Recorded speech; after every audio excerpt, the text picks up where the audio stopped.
Hi, my name is Yuwa. I'm a naturopath, nutritional therapist, and herbalist, and I'm going to talk to you about sleep and specifically sleep and how it relates to the immune system.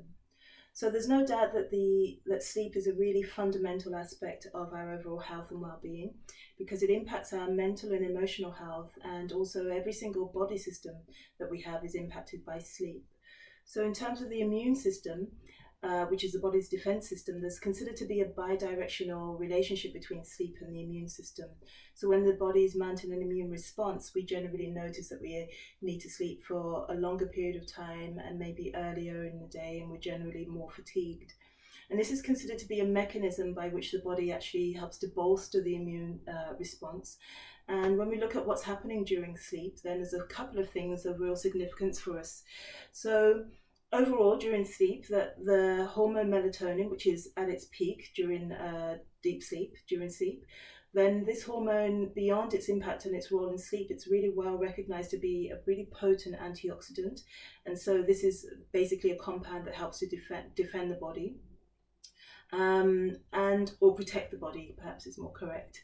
And also it's known that melatonin actually helps to regulate a couple of key cells within the immune system, and that's natural killer cells, but probably most significantly are the T helper cells. And as the name suggests, the T helper cells help create an overall immune response. And I like to think of them as the kind of conductors of the immune system, because they're communicating between different cells, and really the key players in mounting an overall immune response. So anything that positively or negatively impacts T helper cells is going to have a profound impact on overall immune system function. I think also what's interesting to know is that the T helper cells themselves have in their membranes have receptors for melatonin. We also recognize that there are a range of different stages of sleep, and whether there's an actual total reduction in the amount of sleep hours, or there's just a consistent deficiency or insufficiency in terms of REM sleep, then this has been shown to actually reduce our overall resilience, which is the body's ability to defend itself from a range of different environmental components. So when we're looking at what's optimal the amount of hours that we should be sleeping, then generally the range for adults is between 7 to 9 hours. And we can tell that we're having sufficient sleep when we can consistently wake up before our alarm wakes us up, and also we can go through a day without feeling overly fatigued or needing to nap. If for any reason we are having issues with sleep, then there's a couple of things that we can do. I think the first thing to recognize is that sleep is part of a much bigger mechanism called the circadian rhythm, which is this close to 24-hour rhythm that the body goes through, and it's essentially the body's night and day rhythm.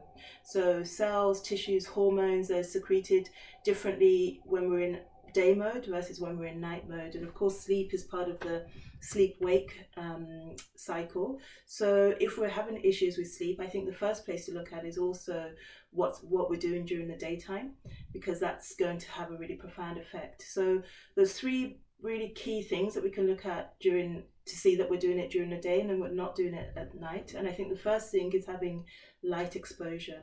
So we need to make sure that in the daytime we have really potent full spectrum light coming into our eyes, so away from the sunglasses, not for the whole entire morning, but for a period of time. And conversely, we need to make sure that we're either in very dimly lit an environment in the evening, with certainly no blue light, and most devices, most technology is actually switching into night mode, or we have complete darkness. And if we can't get complete darkness because we have blinds that let the light through, then we might want to consider having things like blackout blinds or using an eye mask. The other thing that we might want to address is eating, and there's an aspect of nutrition called chrononutrition, which is effectively just that meal timings really help to impact and to support this circadian rhythm. So the body is designed to eat during the daytime and not in the evening, and we have a very different sort of hormonal response to food in the daytime than we do in the evening. So if we're eating, maybe we're skewing our eating towards the latter part of the day, then that might also be something that's impacting sleep and our ability for sleep onset, and also have a good duration of sleep. And then the final thing I'd like to mention is exercise. And although exercise is such a fundamental part of our overall health, again, it impacts many different aspects of our health and well-being. But again, we're designed a little bit more so to exercise in the daytime and actually have rest and restful activities in the evening. So if we are I guess in our regular work schedule, it might be really quite difficult for some people to exercise in the morning because of the time that we have, like hustling and bustling for our commute to arrive at work on time.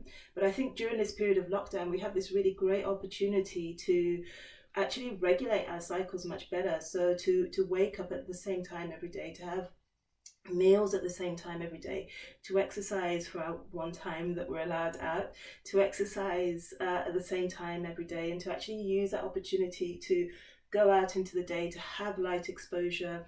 And then as we're coming back into the evening, then we can see that we're able to consistently start supporting our body to relax and regulate. And the final thing I want to mention is that we can also create a routine just in the hour before we want to sleep, and that routine is called sleep hygiene, where all the things I've mentioned we start to look at. So we start to change the environment of our bedroom, change the lighting. Probably would be smart to eliminate screens from our bedroom. We might want to make sure that we've got some good aromas. I think a really key thing is temperature, so temperature regulation. So it's normally around about 18 degrees, really supports sleep. And yeah, I hope that that's sufficient information to support your overall sleep, and have a really good, healthy rest of week.